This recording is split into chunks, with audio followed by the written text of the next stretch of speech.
நம்ம இன்றைக்கி பார்க்கக்கூடியது குரு பயிற்சி.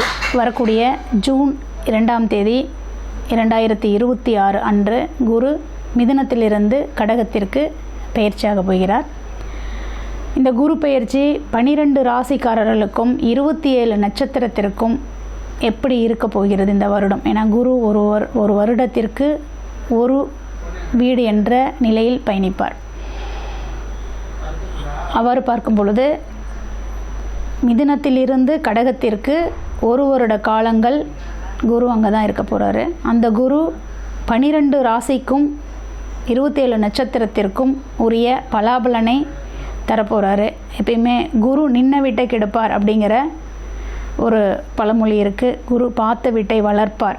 அது எதுவாக இருந்தாலும் சரி, நன்மையாக இருந்தாலும் சரி, தீவையாக இருந்தாலும் சரி, குரு பார்த்த வீட்டை வளர்க்கக்கூடியவர். அதனால் இன்றைக்கி குரு பயிற்சியில் நம்ம 12 ராசிக்கும் உரிய நன்மை தீமையை பற்றியும் கோவில் பரிகாரங்கள் பற்றியும் தான் பார்க்க போகிறோம். நம்ம குரு பயிற்சியில் இன்றைக்கி இப்போ பார்க்க போகிறது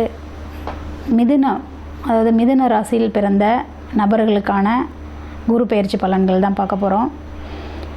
இன்று குரு மிதுனத்தில் தான் இருக்கிறாரு. தன்னோட சொந்த நட்சத்திரமான புனர்பூசத்தில் தான் பயணிக்கிறாரு. எப்பயுமே எந்த ஒரு கிரகமும் தன்னோட சொந்த நட்சத்திரத்தில் இருப்பது ரொம்ப வலிமை. அப்போ மிதுனத்தில் பார்த்திங்கன்னா 3 ராசிகளை கொண்டது தான் மிதுன ராசி. அதில் மிருகசீரிடம் 2ஆம் பாதமும் 3ஆம் பாதமும் இருக்கிறது. அதே போல் பார்த்திங்கன்னா திருவாதிரை அப்படிங்கிற ஒரு நட்சத்திரம் முழு நட்சத்திரமாகவும், புனர்பூசம் என்பது 3 பாதங்களை கொண்ட நட்சத்திரமாகவும் இருக்கிறது.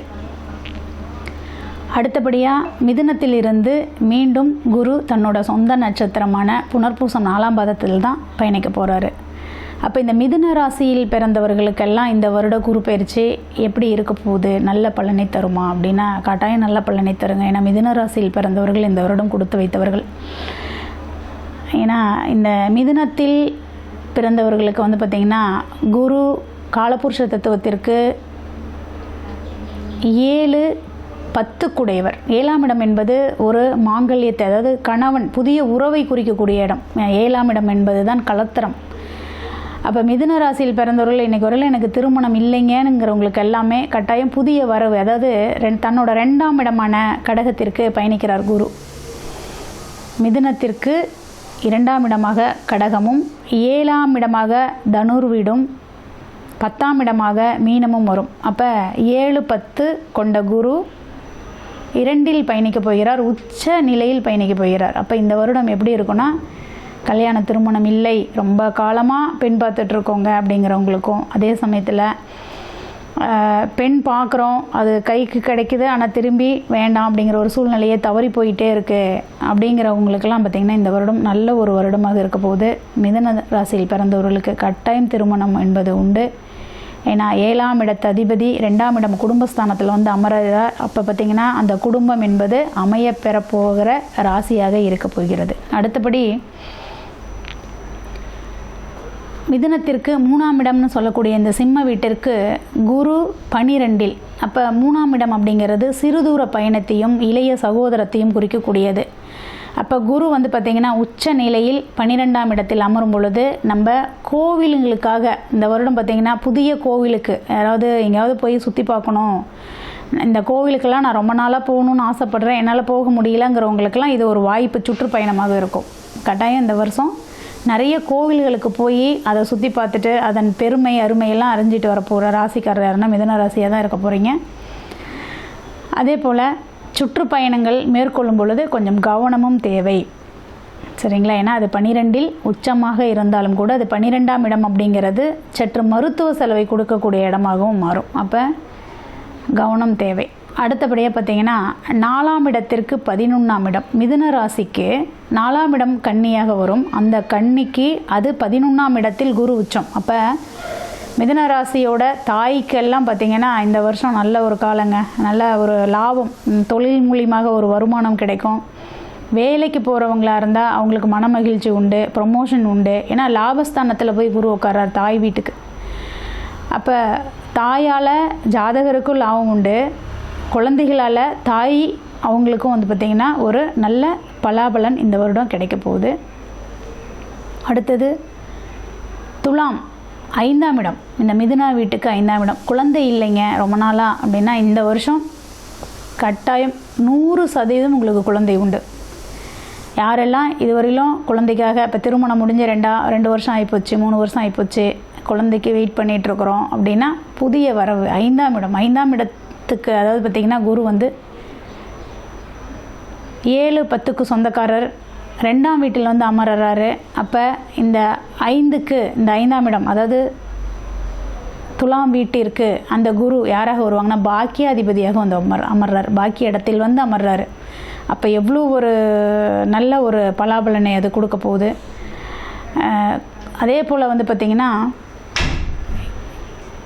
இதுவரையிலும் குலதெய்வ வழிபாடு இல்லை, குலதெய்வத்தையே நாங்கள் பார்க்கல, குலதெய்வம் எங்களுக்கு தெரியல அப்படிங்கிறவங்களுக்கெல்லாம் இந்த வருஷம் வந்து பார்த்திங்கன்னா ஏதாவது ஒரு தகவல் கிடைக்கும். உங்களோட குலதெய்வம் இது தாங்க, நீங்கள் இங்கே வந்து தெரிஞ்சுக்கோங்க அப்படிங்கிற மாதிரி ஒரு தகவல் கிடைக்கும். ஏன்னா இது 5க்கு 10ஆம் இடமாக மாறுவதால். அடுத்தது பார்த்திங்கன்னா மிதுனத்திற்கு விருச்சகம் 6ஆம் இடம்.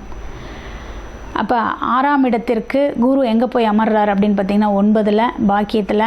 அப்போ தகப்பன் அதாவது தகப்பன் ஸ்தானத்துக்கெல்லாம் கொஞ்சம் சிறு மன உளைச்சலை கொடுக்கக்கூடிய ஒரு நிலையாக இருக்கும். ஏன்னா அமரக்கூடிய இடம் வந்து பார்த்திங்கன்னா மிதுனத்துக்கு 2ஆம் இடமாக இருந்தாலும் 6ஆம் இடத்திற்கு 9ஆம் இடத்தில் போய் அமர்வதால் எதிரிகளால் மன உளைச்சல் உண்டு ஜாதகருக்கு. நம்ம வந்து பார்த்திங்கன்னா வேலை செய்யக்கூடிய இடத்துல இன்றைக்கி ஒரு நல்லா தாங்க நான் வேலை பார்த்தேன், திடீர்னு வந்து ஒரு சின்ன சின்ன இஷ்யூ என் மேலே சொல்கிறாங்க அப்படிங்கிற மாதிரி ஒரு மன உளைச்சலை கொடுக்கக்கூடிய அமைப்பாக இருக்கும். அதனால் சற்று அதன் மேலே மட்டும் கொஞ்சம் கவனமாக இருங்க, வேலை பார்ப்பதில் கொஞ்சம் கவனம் தேவை. அடுத்தது குரு 7க்கும் 10க்கும் சொந்தக்காரர், மிதுன வீட்டிற்கு அதாவது சமசப்தமத்தில் வந்து அதாவது பார்த்திங்கன்னா 2ஆம் வீட்டில் அமர்வதால் கல்யாணம் உண்டுன்னு முன்னாலே ஃபஸ்ட்லேயே நான் சொல்லிட்டேன். அடுத்தது மிதுனத்திற்கு 8ஆம் இடம் அப்படின்னா மகரம். அந்த மகரத்திற்கு சமசப்தமஸ்தானத்தில் தான் வந்து அமர்றார். இந்த வருஷம் வந்து குரு 7ல் அதாவது 2ல் கடகத்தில் அமர்றார். 7ஆம் இடம் சமசப்தமமாக பார்க்கக்கூடிய இடமாக இருக்கும். சமசப்தமம் அப்படின்னா பார்த்திங்கன்னா குரு தன்னோட பார்வையை கொண்டு 8ஆம் இடத்தில் செலுத்துகிறார். உடல்நிலையில் கொஞ்சம் தொய்வு ஏற்பட்டுதுங்க அல்லது மன ரீதியான பிரச்சனைகள் இருக்குதுன்னா குரு பார்க்கும் பொழுது பார்த்திங்கன்னா அது கொஞ்சம் சற்று விலகும். 8ஆம் இடம்ங்கிறது திடீர் அதிர்ஷ்டத்தை குறிக்கக்கூடிய இடம். திடீர்னு பார்த்திங்கன்னா ஏதாவது உங்களுக்கு ஒரு வரவு யார் மூலியமாகனா உங்கள் குடும்பத்தின் உறவு மூலியமாக ஒரு வரவு இருக்குது. அதாவது கணவன் மூலியமாக இப்போ புதுசாக கல்யாணம் ஆனவங்களுக்கெல்லாம் கணவன் நகை வாங்கி தரலாம் அல்லது பொருள் வாங்கி தரலாம், கிஃப்ட்டு திடீர் ஒரு அதிர்ஷ்டம் அப்படின்னா ஒரு gift கிடைக்கலாம். இந்த மாதிரி கணவன் மூலியமாக ஒரு gift கிடைக்கிறதுக்கு வாய்ப்பு உண்டு. அடுத்தது மிதுன ராசிக்கு கும்பம் அப்படின்னு பார்த்திங்கன்னா 9ஆம் இடம் பாக்கியாதிபதியோட வீடு அது. ஆனால் பாக்கியாதிபதி வீட்டிற்கு குரு 6ல் போய் மறைகிறாரு. அந்த உச்ச குருவோட பலன் எப்படி இருக்குன்னா தகப்பனுக்கு உடல் உபாதைகளும் அதே போல தகப்பனுக்கு வந்து பார்த்திங்கன்னா வேலையில் சிறு சிறு துன்பங்களும் கொடுக்கக்கூடிய ஒரு அமைப்பாக மன உளைச்சல்கள் அதிகமாக இருக்கக்கூடிய நிலையும் கொடுக்கும். அப்போ மிதுன ராசியோட நட்சத்திரத்தில் பிறந்தவர்களோட தகப்பன் அப்படிங்கிற உங்கள் உறவுக்கு அவங்களுக்கு கொஞ்சம் முக்கியத்துவம் கொடுங்க. அவங்களுக்கு நீங்கள் எந்த ஒரு இடத்துலையும் டென்ஷன் ஆகாதீங்க, கவனமாக இருங்க அப்படின்னு சொல்லுங்கள். வேலையில் ரொம்ப கவனமாக இருக்க சொல்லுங்கள். இதுதான் அவங்களுக்கான இது. அடுத்தது வந்து பார்த்திங்கன்னா 10ஆம் இடம் மீனம். 10ஆம் இடத்திற்கு 5ஆம் இடத்தில் வந்து அமர்கிறார். அப்போ வந்து பார்த்திங்கன்னா புதுசாக தொழில் ஆரம்பிக்கலான் இருக்கிறாங்க அப்படின்னா தாராளமாக ஆரம்பிங்க. ஆனால் மிதுன மேக்சிமம் சொல்லும் போது ஜோதிடத்தில் என்ன சொல்லுவாங்கன்னா இந்த உபயராசிகள் யாருமே வந்து தொழில் அமைக்காதீங்கன்னு சொல்லுவாங்க. அப்படிலாம் இல்லை. உங்களுக்கு உங்கள் ஜாதக ரீதியாக கிரகங்களோட சஞ்சாரங்கள் நல்லா இருந்ததுன்னா நீங்கள் தாராளமாக தொழில் அமைக்கலாம். இந்த வருஷம் வந்து பார்த்திங்கன்னா 10ஆம் இடத்தில் சொந்த வீட்டிற்கான குரு வந்து கடக வீட்டில் உச்ச நிலையில் இருக்க போகிறாரு. உங்களுக்கு தொழில் மூலியமாக நல்ல வருமானம் உண்டு. அதே சமயத்தில் பூர்வீக சொத்து இன்றைக்கு வரையில் ஏதாவது பிரச்சனைகள் இருந்தால் அது உங்களுக்கு கை கொடுக்கும். குலதெய்வ வழிபாடு நல்ல ஒரு நிலையை காட்டும். அடுத்தபடியாக பார்த்திங்கன்னா திடீர்னு இன்றைக்கி வரலும் நல்ல வேலை, நான் வேலைக்கு போயிட்டுருக்கேன் ஆனால் இன்னும் ஒரு போஸ்டிங் இன்னும் ஒரு உயர் பதவி எனக்கு கிடைக்குமா அப்படின்னா கட்டாயம் இந்த காலகட்டம் உங்களுக்கு உயர் பதவிக்கான ஒரு நிலைப்பாட்டை கொடுக்கும். புத்திசாலித்தனத்தால் நீங்கள் தொழிலை வந்து ஆரம்பிப்பீங்க. முதலீடுங்கிறதே பணத்தை போட்டு நீங்கள் தொழில் செய்ய மாட்டீங்க. உங்களோட புத்திசாலித்தனத்தை போட்டு அதன் மூலிமா லாபம் பார்க்கலாமா அப்படின்னு உங்கள் மனசுக்குள்ளெல்லாம் போயிட்டுருக்கோம். கட்டாயம் நீங்கள் அந்த மாதிரி செய்யும் பொழுது உங்களுக்கு அது ஒரு லாபகரமாக தான் அமையும். அடுத்தபடியாக 11ஆம் வீட்டிற்கு 4ஆம் வீட்டில் குரு உச்சம், அதாவது மேஷத்திற்கு. அப்போ 11ஆம் இடம் என்பது எப்பயுமே லாப வீடு. இதுவரையிலும் வீடு வாங்கணுங்க அப்படின்னு ஆசைப்பட்றேன்னா தாராளமாக நீங்கள் வீடு வாங்கலாம். சொத்து எனக்கு என் பேரில் மாற்றி ஏதாவது வருமானா உங்கள் பேரில் சொத்து மாதிரி வரும். வண்டி வாங்கலான் இருக்கிறேங்க, வாங்கலாமான்னா உங்களுக்கு அது நல்ல கை கொடுக்கும். அதே போல் குழந்தைங்களோட கல்விக்காக நாங்கள் வெளியில் அனுப்பலான் இருக்கிறேங்க அப்படின்னா தாராளமாக நீங்கள் அனுப்பலாம். இது எல்லாமே 11ஆம் இடத்தோட நிலைப்பாட்டை வைத்து உங்களுக்கு நன்மையை செய்வார் குரு. அதே போல் 12ஆம் வீட்டிற்கு, அதாவது ரிஷபம் என்பது மிதுனத்திற்கு 12ஆம் வீடு. அந்த 12ஆம் வீட்டிற்கு குரு வந்து 3ல் அமர்றாரு. அப்போ பார்த்திங்கன்னா சிறு தூர பயணங்கள் மேற்கொள்ளும் பொழுது கவனமாக மேற்கொள்ளுங்கள், அவ்வளோதான். மற்றபடி வேறு எந்த ஒரு இதுவும் மிதுன ராசிக்காரர்களுக்கு எந்த ஒரு தங்கு தடையும் இல்லாமல் இந்த வருடங்கள் சிறப்பாகவே இருக்கும்.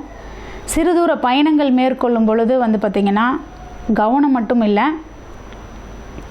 நீங்கள் செல்லும் பொழுது நாள் கிழமை பார்த்து செல்லுங்கள். அதுதான் உங்களுக்கு நல்ல ஒரு பலாபலனையும் கொடுக்கும்.